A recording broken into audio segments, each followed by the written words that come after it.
Today ay sisilipin natin ang isang mahiwagang simbahan na tinatawag nilang Kuta Shrine.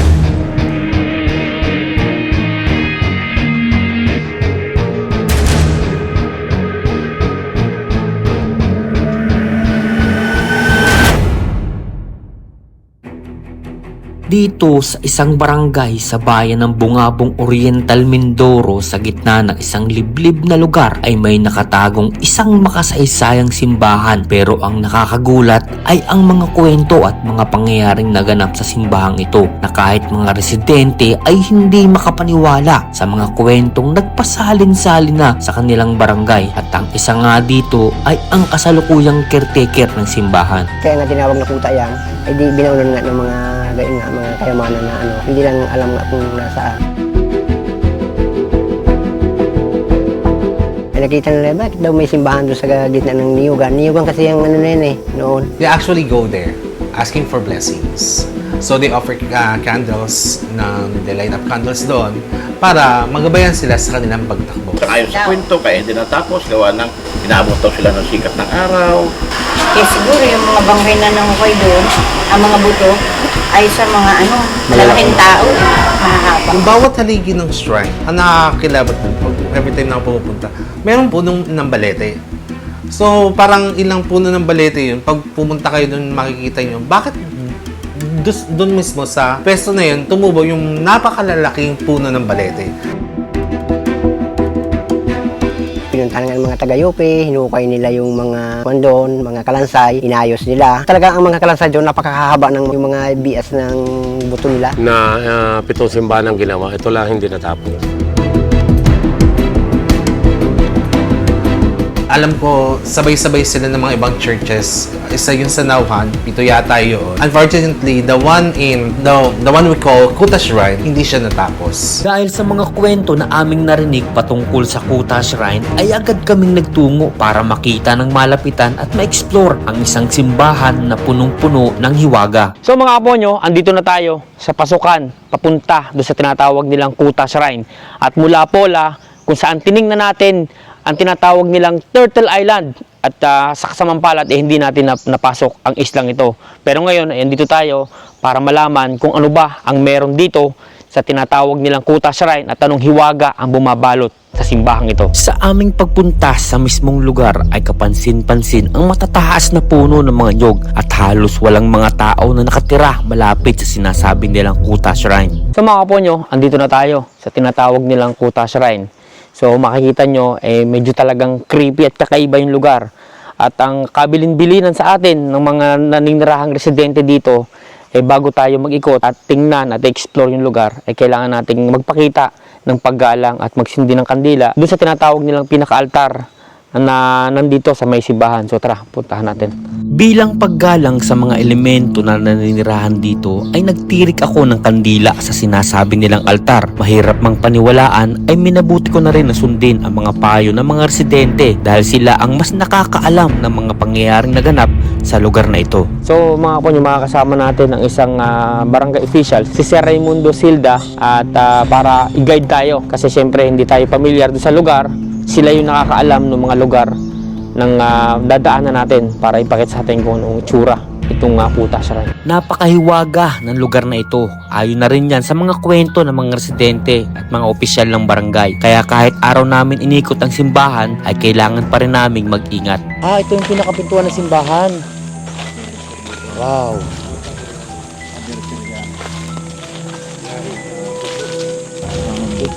Pader din ito dito. So parang napansin ko, sir, dun sa mga pader nitong Kuta Shrine, kung ano lang yung merong puno ng balete, parang sila na lang yung nakatayo. No? Nakakapagtaka lang bakit binabalutan niya, parang pinoproteksyon niya yung pader ng simbahan. Pero sira ang pinakang pinto niya. Itong pintuan. Ingat lang tayo, baka may mga ahas-ahas pa dito. So yung ganun siya kalaki. Wow, so ito, kita nyo dito. Ito mga kaponyo, kita nyo rito. Makikita nyo rito kung gaano Pero yung kabuuan ng simbahan, pero yung mga pader niya, yung pinakang gate, Opo. wala na dito sa labas. Pero lang yung pinakang kuha. Grabe. So ito, dito mga kaponyo. Ito yung mga naiiwang pang pader. Ayan. Ito, kita nyo naman kung saan yari. So, hindi na lang ako hahawak. Kasi inaano natin, baka mamaya meron tayong masagap na, alam mo na. So, gawa talaga siya sa mga bato-batong maliliit. Ayan o, kita nyo. Grabe. Wow. May mga kanya dito. Ay, ito po. Siguro ito. Oo. Gumuho na, no? Tinubuan na ng ano, mga balete rin. Ito naman, mga bintana yan. Magkakabilang yan. May mga Mga labasan bintana yan. ito. Ayun, kita nyo mga kapon nyo. Makikita nyo rito. Ito. Grabe. Nakakakilabot tingnan yung itsura ng lugar kasi yun yun, talagang nilamon siya ng mga ugat ng mga balete. At dito sa kabilang side, makikita nyo rito, talagang kinapitan niyang mabuti yung pader ng mga ugat ng mga balete. Grabe. Wow. Nakakamanghalang talaga na parang makikita nyo rito na yung ugat niya papunta dun sa puno sa mga pader ng balete na ito ng simbahan na ito ng Kuta Shrine. First time kong makakita ng ganitong itsura ng puno ng balete na talagang kinapitan niya yung pader ng simbahan. So hindi natin alam kung bakit parang ganun na lang yung pagpoproteksyon ng puno ng balete sa simbahan na ito. Kita nyo naman halos parang talagang kumapit na siya sa pader ng simbahan. So kaya hanggang ngayon hindi talaga gumuguho yung pader. Dito pa lang tayo sa labas. Mamaya pasukan natin yung loob. Wow, amazing. So dito makikita nyo yung texture nung ginamit nilang mga materyales. So parang coral siya, corals po ano. Ayan o, makita nyo po, made in corals yung simbahan. Ayan, patunay po yan na made in corals yung simbahan. Talagang pinagdikit-dikit lang siya. Ayan, yung mga corals ito, dito pa to. Ito, so bilin na bilin sa atin, huwag tayo nadampot ng bato. Ayan, kita nyo naman. Yan yung patunay na talagang yung materyales na ginamit dito sa simbahan, talagang made in corals lang talaga siya. So ito. So ngayon, mga kapo nyo, papasok naman tayo sa loob at tingnan natin kung ano itsura ng loob nitong Kuta Shrine. Tara. So dito, wow. Nakakapagtaka tong isang puno na to, bakit siya lang yung kulay puti yung kulay. Napansin ko lang. Ito nakakapagtaka. Kita nyo yung ibang ugat, kulay itim, brown, pero siya yung nag-iisang namumuti na hanggang tuktok. So ito, nakabalot din siya sa pader. Ayan o. So ito yung pinaka-altar kanina na pinag-anuhan natin ng kandila. So mga kapo nyo, bago kayo magpatuloy sa panonood ng video na ito, ay huwag nyo kalimutang mag-follow sa ating page at mag-subscribe sa ating YouTube channel para ma-notify kayo lagi sa mga bagong video na i-upload natin. So kita nyo rito mga kapo nyo. Siguro, kung hindi talaga to, kung wala yung mga ugat ng mga balete, gumuho na tong pader na ito. Kasi kita nyo kung gaano siya hinawakan, no? Kung gaano siya pinipigilan ng ugat para gumuho. Ang galing. Nakakamangha yung lugar na to. Isipin nyo yan, oh. Isipin nyo kung gaano katibay ng pader na halos kinapitan na. Kumapit na talaga yung ugat dun sa pader. Dito, ito yung isa sa pinakakamanghang naging itsura ng pag-ikot ng ugat sa mga pader. Ayan. Sabi po, kita nyo mabuti. Medyo nakakamangha na medyo kinikilabutan ako kasi kakaiba yung parang mga buhay talaga na gumagawa ng sarili nilang anyo para proteksyonan yung pader. At ito, parang unti-unti na siyang pumupunta ron sa isang pader para ito naman ang proteksyonan niya na wag gumuho. Wow. Isipin mo. Tingnan nyo mabuti, oh.